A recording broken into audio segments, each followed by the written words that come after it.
The first step to weight loss that nobody talks about, and everything around us is kind of like curated to try to sell us something to achieve. And we have been so victimized by diet and fitness culture. Like, oh, you have to eat this, or you got to exercise this way, or do this, or don't do that, or you need this drug because you can't trust your body. And paying attention to your body is your ultimate biohack. The first step to weight loss that nobody talks about, and is the most crucial step, and the reason that most people don't succeed. So I'm here to share that with you. And the first step is not sexy, but is absolutely critical if you want to maintain the weight loss for life. And that is establishing your baseline. I'm starting with this is because most people want to jump into a calorie deficit or a diet without even knowing where they're starting. And most women actually need to start eating more and eating on a regular basis in order to proceed with a calorie deficit and make progress with it. Because if you have food issues, if you've been struggling with your weight, either been struggling with under eating, overtraining, not fueling enough, spinning your wheels that way, or emotional eating, binge restrict cycles, jumping on and off diets, all of it comes to the same foundation, comes back to not starting with this baseline of what does my body really need to thrive. Eating in an estimated maintenance, which I'll go into kind of how we do that without necessarily having to track calories or track on an app. And then also really getting very, very clear, like crystal clear about your why. Because if your why is simply to look a certain way, losing weight or achieving a specific body is going to give you that outside validation that you're looking for, then that will always be fleeting and temporary. We're just deeper than that. And we know that we are more than our weight. And that doesn't mean that we can't have aesthetic goals. It just means that those goals have to come from a place of self-care, self-love, and not needing that external validation. And that's also a process because it's not like it's necessarily easy to start there, especially if you have grown up with feelings of shame or learned helplessness or feeling like something is wrong with you, which is really normal in this culture because as women, we have been really brainwashed into believing that there is this one body type or there's this one look, and if we don't have that, then something's wrong with us. And everything around us is kind of like curated to try to sell us something to achieve that, even though most of us achieving that is not even genetically possible. So it keeps us in this loop of feeling like something's wrong with us, jumping on a diet, spinning our wheels, starting all over again. And it just really depletes us and it lowers our self-trust. And then we never end up really shifting into a place of self-care and self-love and building a foundation and a way of eating and a way of movement that we can maintain for life, and we can become the most beautiful expression of ourselves because we are so unique. All you have to do is go to the beach and look at all the different body types, and who decided what body type was most attractive? I mean, it's absolutely asinine if you really think about it. And when we can let go of that and go, okay, like I'm just gonna focus on me. How can I become the most vibrant, beautiful expression of myself? And so the first thing we want to do is we want to establish that baseline. Take a week or two tracking your food or journaling your food and start eating consistently 3 meals and 1 to 2 snacks depending on hunger. Build each of your meals around a quality protein source, a quality carbohydrate, vegetables, healthy fat, and if you enjoy a piece of fruit here and there, that's fine too. But really paying attention to the balance, the variety, and basically how you're spacing your meals throughout the day, and really tuning in. Am I actually hungry? Am I feeling stomach hunger prior to eating? Am I paying attention while I'm eating? Am I feeling satisfied after I'm eating? And what are the thoughts and beliefs? What is coming up for me around the times that I'm making the decision on what to eat and how much to eat? Because our bodies are always communicating with us. And in order to actually break the cycle of constantly dieting or spinning our wheels, we have to start learning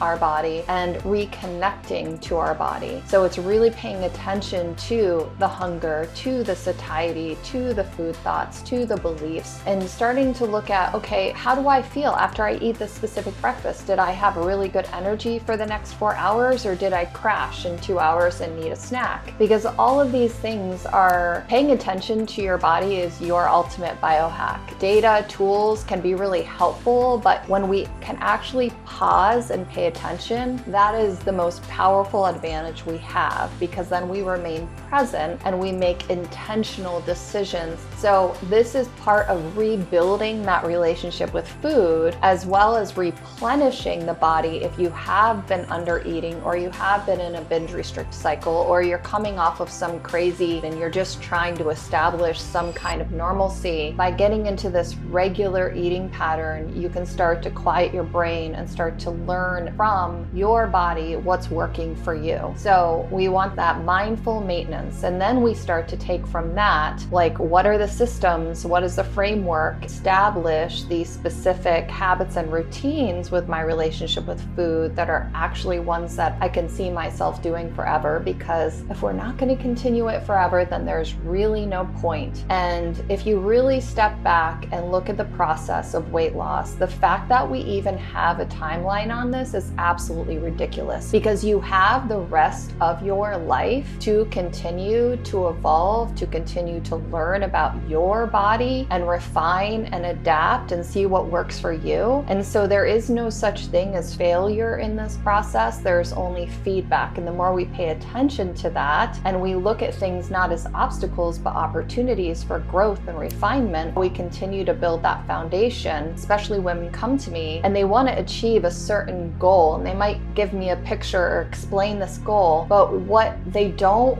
realize is that that woman has been doing what she's been doing for 10 years, and that's why she's at that point. It's not something she decided to do 6 weeks ago. So we really have to manage our expectations, slow down, and really decide that we are going to fall in love with the process, and we are going to let go of perfection, because it's in the process when we make what you could call mistakes. That's where we learn, because if we don't understand our relationship to food and the habits and behaviors and thoughts and patterns that we have already established that are ingrained from our beliefs, from our story, from our genetics, then we aren't going to be able to shift them. And that actually leads me into the second piece, which is your genetics. There is absolutely a genetic blueprint, and we all have a unique genetic blueprint. And they've already identified specific genes that allow some people, or shall I say predispose some people, to do better with specific dietary and exercise interventions, and other people to do better with other dietary and exercise interventions. So I'll give you an example.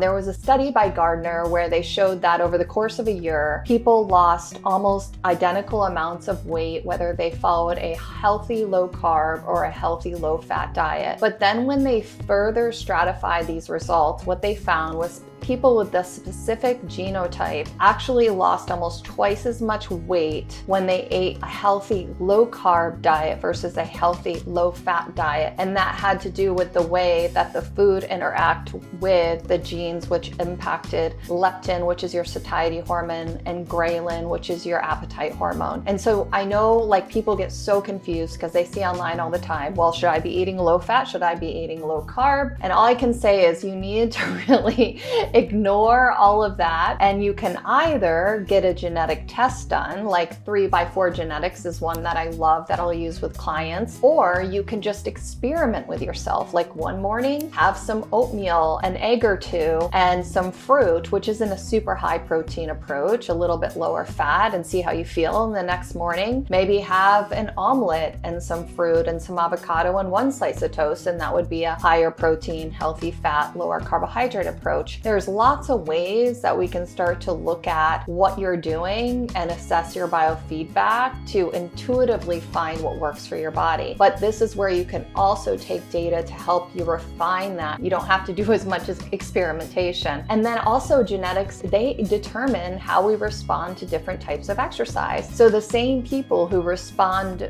better to a lower carb approach actually don't respond as well to aerobic or endurance exercise, which is really interesting. interesting. They lose about 30% less fat with the same interventions as people who don't carry that gene. And there's also genes that predispose people to do really well with anaerobic or HIIT style training or power style training. And so it's really, really interesting, but we do definitely have specific genetic SNPs that allow us to more optimize the training and nutrition approaches that we are choosing. But I do want to say that no matter what your genetics are, if you don't enjoy what you're doing, then that is going to have a significant negative impact on your biology and how your body responds. So that's just as important. Even if your genes say that, let's say an endurance athlete, but you hate endurance training, I'm not saying go out and become an endurance athlete. I'm saying that this can just be a piece of information that can help you refine, but it's not that you're not going to get results if you do something that isn't your exact optimal genetic blueprint. So I just want to make sure that I emphasize that, because the most important piece of it all is that we are falling in love with the process and we can continue to do it forever. And if we are not enjoying what we're doing, well, then we're not going to continue to do it. And so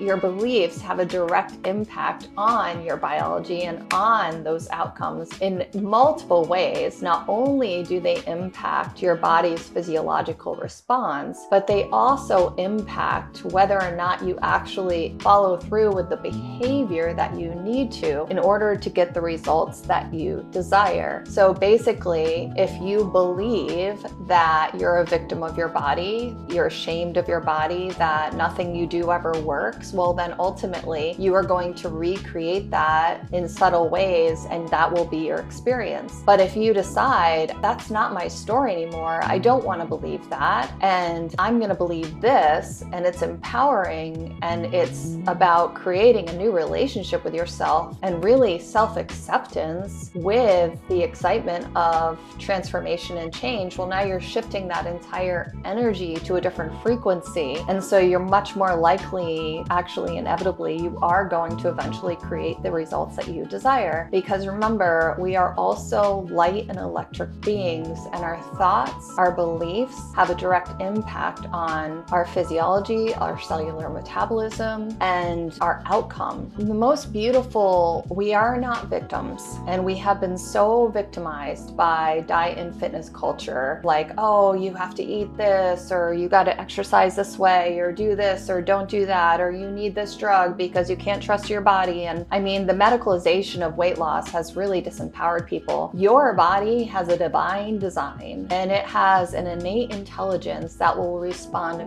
beautifully when you tune out of all of the noise and you start to tune into what's working for you. And so I hope this was helpful, and I am looking forward to expanding on a lot of these topics in future videos. If there's anything you would like to see me talk more about that struck a chord for you in this video, please drop a comment below. And also, I just want you to try something this week. Try establishing that awareness. Get a journal and start writing down your food, and just start doing that with awareness, intention, and curiosity. Not beating yourself up, but just noticing, what are my thoughts? What are my patterns? What are my habits? How often am I eating out of hunger? How often am I eating out of habit? What foods do I really enjoy? What meals do I notice balance my blood sugar? What do I notice I don't feel good after eating? The more we can learn about ourselves, the more empowered we are to make those decisions that are really going to move us forward. Because remember, there is no timeline for this process. And I know for myself, my daughter is biggest inspiration, because all of us ladies in this generation, a lot of us grew up with mothers that were constantly at war with their bodies, and it was very restriction and shame based. And if we are going to change the future, it starts with what we're modeling for our kids. So if you have kids, I want you to think about that, because even if you're not talking about things, they're still modeling your behavior and your beliefs on a subconscious level. So I hope you have a wonderful week, and I look forward to checking in with you next time.